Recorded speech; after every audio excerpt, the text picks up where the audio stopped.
او د دنیا بے وفایی او د دنیا بے حسی د دنیا بے حقیقتی دا ور باندې کولو شي او د دنیا مال او دولت او د دنیا ظاهری چې کم چمک دمک دی د دې د اهمیت دغه پزړه کې ختم شي او دغه عیاشیانی او دغه مستیانی او دغه بیجا خرچی او اسراف او ضیاع کول او دغه چې کم اغیار دی او چې کم عیاش خلق دی دا غوی په نقش قدم باندې د تلو دا غوی سره د مقابله کوشش دا پزړه کې ختم شي. اعوذ بالله من الشیطان الرجیم بسم الله الرحمن الرحيم فمن يرد الله أن يهديه يشرح صدره للإسلام ومن يرد أن يضله يجعل صدره ضيقا حرجا كأنما يصعد في السماء كذلك يجعل الله الرجس على الذين لا يؤمنون. صدق الله العظيم.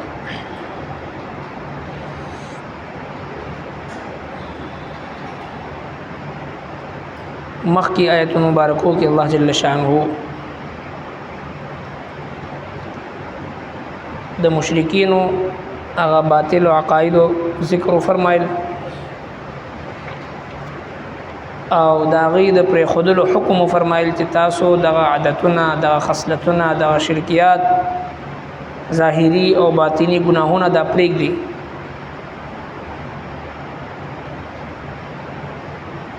او بیا دا فرمایل چې د هر کلی د پاره مونږه دا کلی چې کم غټان خلق دی صاحب حیثیت خلق دی مجرمان هغه مقرر کړی دی چې هغه به د حق خلاف سازشونه وکړي او دوی دا سازش د حق په مقابله کې نه کوي مګر د خپل ځان خلاف کوي. دوی پوهیږي نه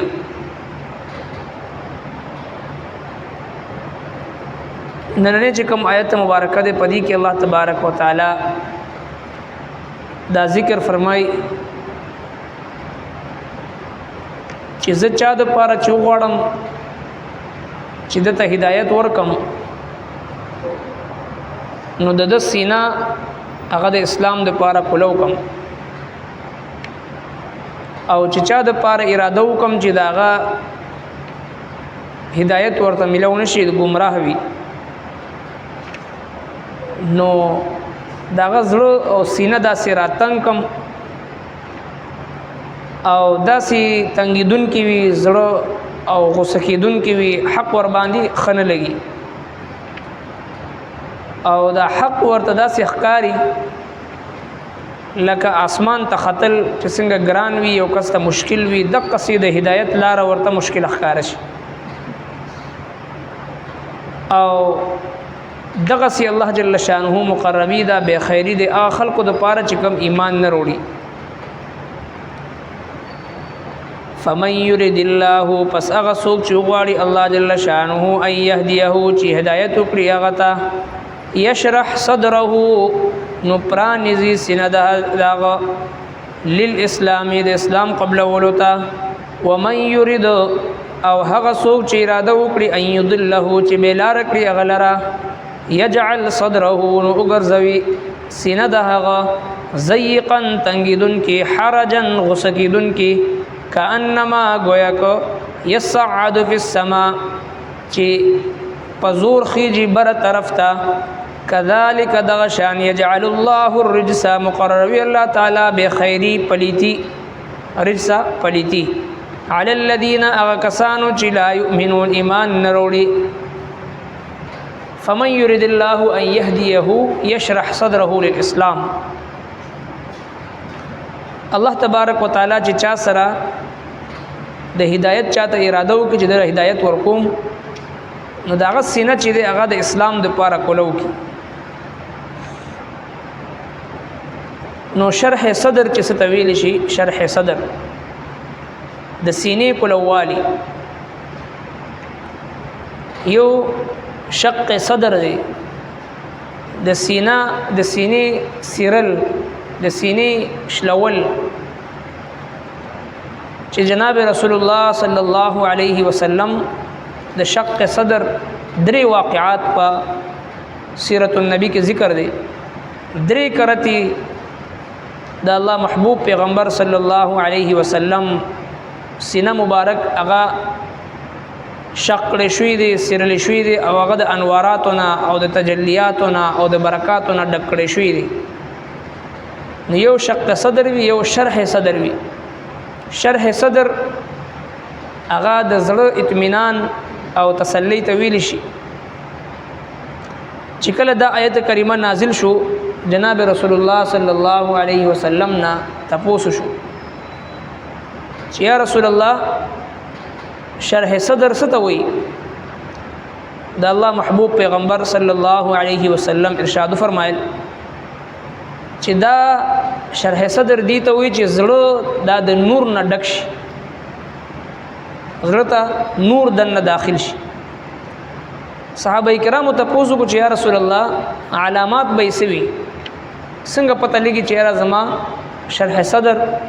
د الله جل شانه د طرف نشوي دي پته به څنګه ولګي نو درې علامات رسول الله صلی الله علیه وسلم ذکر کړي چې د کم مؤمن بندا په اسلام باندې شرح صدر شوي وي دا غي درې علامات ذکر کړي یو علامت دا ذکر کړي الانابه الى دار الخلود رسول الله صلی الله علیه وسلم د دې آیت مبارکه په تفسیر کې دا فرمایل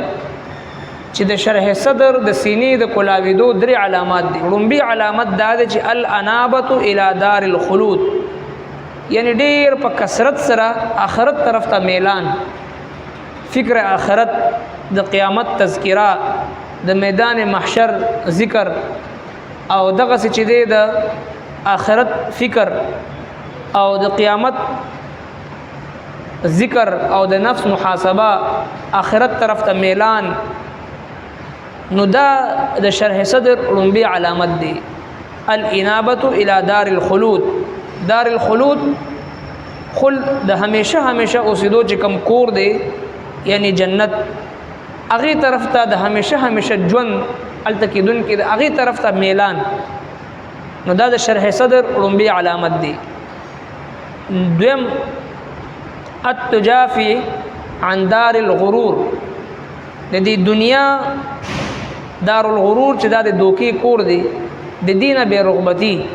چې کله هم د مسلمان پزړی کې د دنیا نفرت پیدا شي او د دنیا حقیقت ور باندې کولو شي د دنیا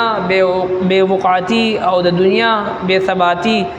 او د دنیا بے وفایی او د دنیا بے حسی د دنیا بے حقیقتی دا ور باندې کولو شي او د دنیا مال او دولت او د دنیا ظاهری چې کم چمک دمک دی د دې د اهمیت دغه پزړه کې ختم شي او دغه عیاشیانی او دغه مستیانی او دغه بیجا خرچی او اسراف او ضیاع کول او دغه چې کم اغیار دی او چې کم عیاش خلق دی دا غوی په نقش قدم باندې د تلو دا غوی سره د مقابله کوشش دا پزړه کې ختم شي او خواهشات کم شي نو دا التجافي عن دار الغرور د دوکي د کور نه زړه مړیدل دا دویم علامت دی چې کله هم د مسلمان پزړه کې دا خبر راشي چې را د دنیا فانی ده مال او دولت او جمع کول او داسې پراپرټي جوړول او دغه څه دی بینک بیلانس زیاتول او د مال او دولت جمع کول دا زړه کې کم شي